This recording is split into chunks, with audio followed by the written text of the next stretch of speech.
বহিষ্কারের পর অভিমান না করে উল্টো ফেসবুকে আলহামদুলিল্লাহ স্ট্যাটাস লিখলেন বিএনপির সাধারণ সম্পাদক ইসমাইল হোসেন সেলিম। সিলেট-৫ আসনে দলীয় সিদ্ধান্ত অমান্য করে বিএনপির বিদ্রোহী প্রার্থীর পক্ষে কাজ করার অভিযোগে উপজেলার সাধারণ সম্পাদক সহ ৮ নেতাকে দলের সকল পর্যায়ের পদ থেকে বহিষ্কার করেছে বিএনপি।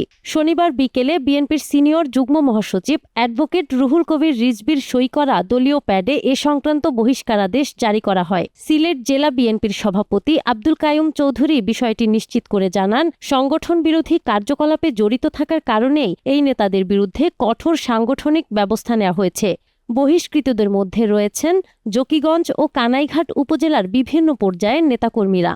এদিকে বহিষ্কারের পর জকিগঞ্জ উপজেলা বিএনপির সাধারণ সম্পাদক ইসমাইল হোসেন সেলিম সামাজিক যোগাযোগ মাধ্যম ফেসবুকে আলহামদুলিল্লাহ লিখে বহিষ্কারাদেশ কপি পোস্ট করলে তা নিয়ে রাজনৈতিক অঙ্গনে ব্যাপক সমালোচনা শুরু হয়। জানা গেছে, আসন্ন নির্বাচনে বিএনপি জোটের প্রার্থী হিসেবে জমিয়তে উলামায়ে ইসলামের মাওলানা ওবায়দুল্লাহ ফারুককে সমর্থন দেওয়া হলেও দলীয় সিদ্ধান্ত অমান্য করে বিএনপি নেতা মামুনুর রশিদ নির্বাচনে প্রতিদ্বন্দ্বিতা করছেন, যার জেরেই এই বহিষ্কার।